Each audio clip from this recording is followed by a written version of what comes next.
दोस्तों, क्या आप जानते हैं कि शहंशाह ऋषि कपूर को ऑफर हुई और वो उन्होंने मना कर दी।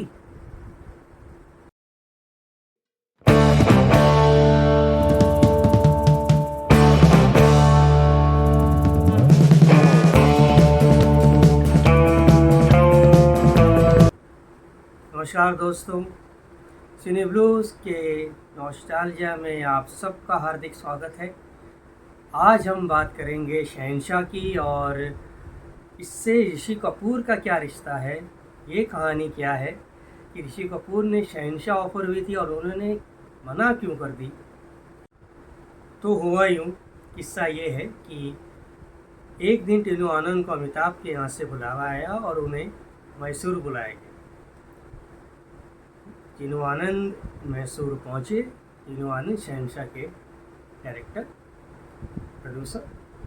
तो वो मैसूर पहुँचे। मैसूर पहुँचकर टीनू आनंद को पता चला कि अमिताभ की तबीयत ख़राब हो गई है और उन्हें मद्रास यानी चेन्नई ले जाया गया है।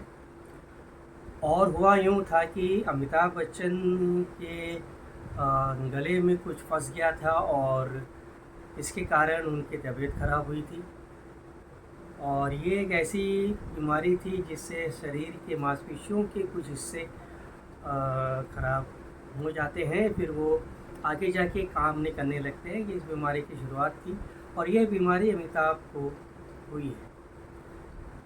तो जब वो चेन्नई पहुँचे तो अमिताभ बच्चन ने उनके ऊपर एक बम सा फोड़ दिया और उनसे कहा कि देखो, अब ये बीमारी है, अब पता नहीं मैं आगे जाके कितना काम कर पाऊँगा कि नहीं कर पाऊँगा। तुम मेरी जगह किसी और को हीरो ले लो। तो ये सुनकर टीनू आनंद को तो जैसे काटो तो खून नहीं, ऐसी बिजली उनके ऊपर यही कि तो वो कुछ कह नहीं पाए, बस चुप रहे और यही दुआ भगवान से करते रहे कि श्री अमिताभ बच्चन जल्द से जल्द ठीक हो जाए। और अमिताभ बच्चन अगर फिल्म में नहीं रहेंगे तो कौन मतलब क्या होगा। शहंशाह इमेजिन करिए, बिना अमिताभ बच्चन के कैसे हो सकती। तो वो दुआ करते रहे कि जल्द से जल्द अमिताभ बच्चन ठीक हो, पर कुदरत को कुछ और ही मंजूर था। It became bad to worse और पता चला कि अमिताभ बच्चन की वो तबीयत और बिगड़ गई है और उन्हें बॉम्बे के मुंबई के ब्रिच कैंडी के हॉस्पिटल में शिफ्ट किया गया। अब ब्रिच कैंडी के हॉस्पिटल में वो फिर भागे भागे मुंबई पहुँचे। अब मुंबई पहुँच के वो उनसे मिलने वाले थे, तब ये खबर अमिताभ बच्चन ने प्रेस में खबर आ गई कि अमिताभ बच्चन का ये कहना है कि अभी ये बीमारी के चलते जो फिल्में उन्होंने शुरू की हैं, जिसका काम वो शुरू कर चुके हैं, वही फिल्में करेंगे। और ये बीमारी है, जब तक इसका कुछ हो नहीं जाता तब तक ये और कोई नई फिल्म को हाथ नहीं लगाएंगे।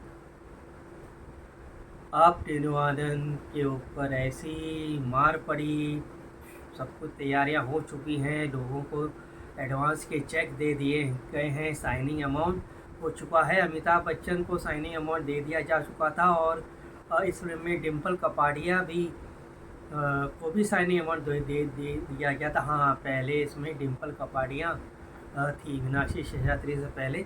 अभी मीनाक्षी शेषाद्री और डिम्पल कपाड़िया की कहानी शहंशाह को लेके क्या है वो मैं अगले एपिसोड में आपसे शेयर करूँगा। तो अब टीनू आनंद तो बुरी फंसे, फाइनेंस की मार पड़ रही है, ये हो रहा है, पर कुछ पता नहीं चल रहा है। फिर ब्रिच कैंडी से मुंबई से अमिताभ को विदेश ले जाया गया। वहाँ उनका दल चला, कुछ महीने और बीत गए। तो एक दिन दिल्ली में टीनू आनंद की मुलाकात उनके अमिताभ के भाई अजिताभ से हुई और अजिताभ ने कहा कि विदेश में उनकी हालत में सुधार हो रहा है और वो अब कुछ नई फिल्मों को हाथ लगा सकते हैं और शहंशाह के बारे में फिर से सोच सकते हैं। तो फिर राहत की सांस ली टीनू आनंद ने और जब अमिताभ बच्चन वापस कुछ महीनों के बाद वापस जब बॉम्बे आए तो ये गए उनसे मिलने। जब अमिताभ बच्चन से टीनू आनंद मिलने गए तो तभी उस समय शूटिंग चल रही थी मर्द फिल्म की, और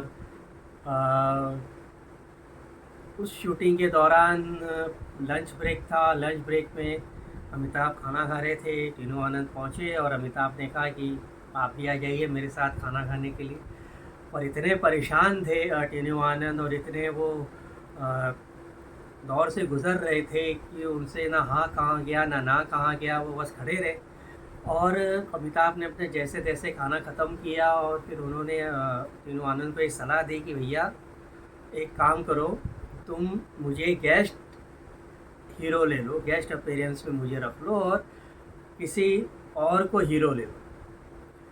तो टीनू आनंद ने बोला चलो ठीक है, इतने महीने से फिल्म अटकी, अमिताभ बच्चन ने गेस्ट अपीयरेंस तो रहेंगे, पोस्टर में नज़र आएंगे, तो जैसे तैसे अमिताभ की फिल्म तो आराम से निकल जाएगी। अमिताभ बच्चन यानी उस समय तो सोने की खान।